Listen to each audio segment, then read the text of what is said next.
You tore your ACL or your meniscus and you might need surgery just like Megan right here. In this video, I'm gonna show you 5 exercises to prehab your ACL before surgery so you can maximize the health of your knee.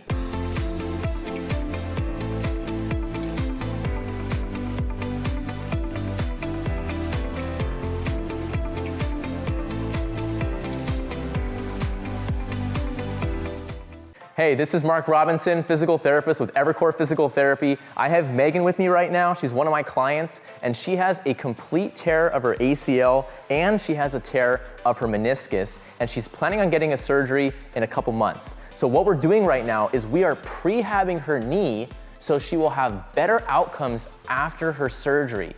So I wanna show you guys a few of the exercises that we're doing right now to improve the mobility of her knee, to improve her quadriceps strength, and to improve her hip strength. Because if she works on these things right now, and then she gets her surgery, she's gonna have better outcomes after her surgery if she improves these aspects of her function. After you tear your ACL, there's typically pain and swelling in the knee.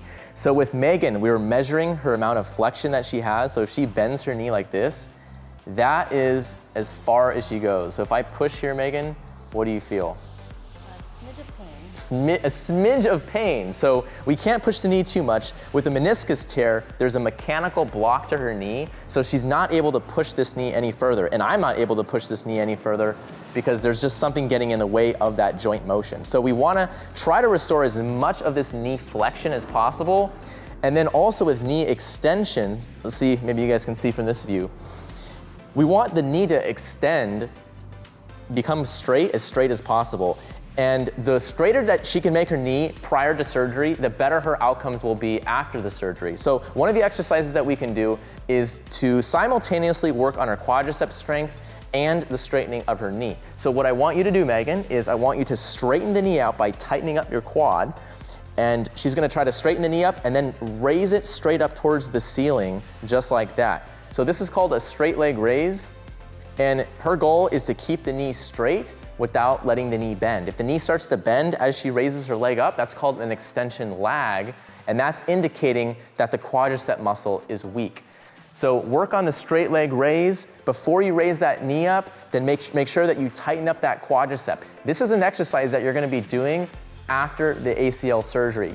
You might do this with electrical stimulation on your quad, but one of your goals prior to walking and squatting is to be able to do this straight leg raise without the knee bending. We have the Evercore mini bands around the thighs to provide resistance. And go ahead and bend the knees a little bit more, Megan, and then lift the front of your feet up. So she's gonna drive through her heels. She's gonna raise her hips up off the table with her hands pushing into the table. That's gonna activate the muscles along the back of her spine, the muscles in her glutes. She's gonna activate the quadriceps because she's pushing down into the table like that. And she gets this co-contraction through her body, which is just a great exercise to strengthen. And go ahead and come back down. She can do multiple repetitions of this, or she can hold it at the top to build her endurance. But this is a way to strengthen your glutes, to strengthen your quads. And if you're having difficulty with exercises like squats and lunges, this could be a great variation because she's not putting weight through her knee. So Megan actually does fine with weight-bearing activities, but if you are sensitive to those weight-bearing activities, the bridge is a great option for you to try. The next exercise that we're doing is resisted sidestepping. So we have the mini band around her ankles, and she's gonna go into a little bit of a squat just like this, and then you're gonna sidestep Megan to the right. So she's gonna try to drive her foot to the side just like that, and then come back the other way. And she's in a partial squat because she's able to tolerate this. But if you're feeling sensitive in your knee, then you can stand upright and you're still gonna be effectively strengthening that gluteus medius. So this is a great exercise to strengthen the side of the hip.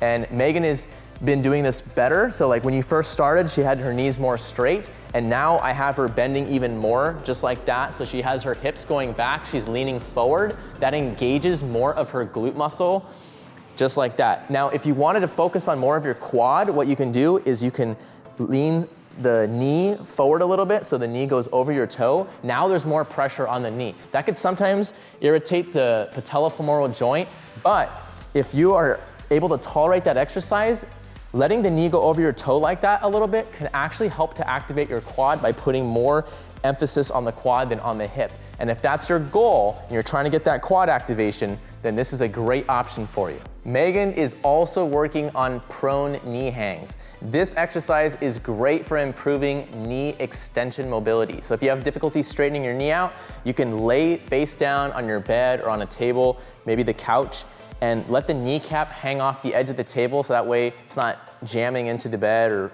into whatever surface you're on.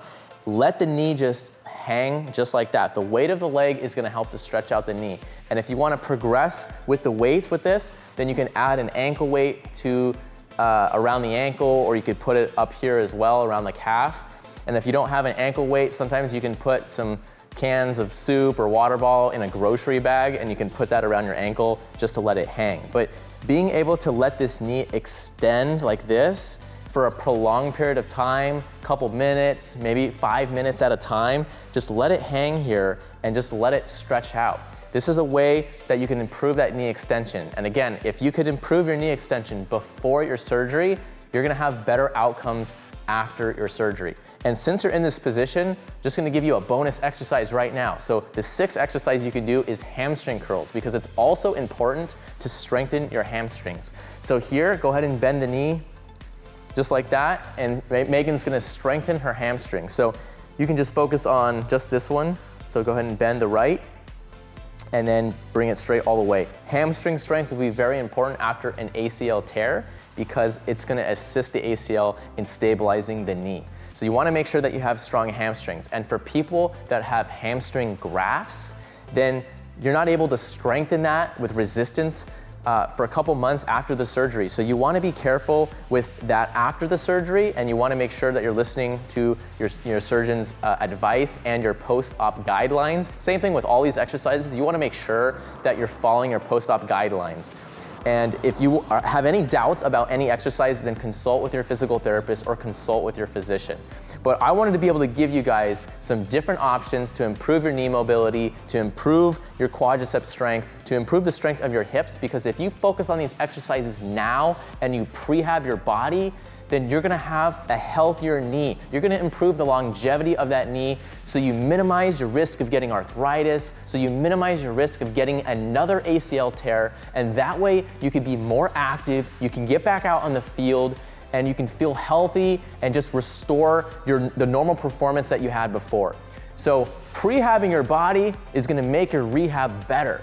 And if you don't have an ACL tear right now, then these types of exercises and just learning how to train and move your body is gonna be able to help minimize your risk of getting an ACL tear if you're playing sports like soccer or basketball. So make sure that you're prehabbing your body. If you have an ACL or meniscus tear and you're planning on getting a surgery, then I recommend that you contact your local physical therapist and start a prehab program for your knee. You'll have better outcomes after your surgery. So Megan, you made a smart choice. And for those of you who are not getting a surgery, then you still need to prehab your knee. So head over to evercorelife.com, purchase the Evercore mini bands, start strengthening your hips, strengthening your knee, and improving your mobility so you can build a strong and resilient body. If you guys like this video, then subscribe to this channel, hit that like button, ask me some questions or write a comment below and I'll get back to you. And lastly, I wanna thank you for watching this video.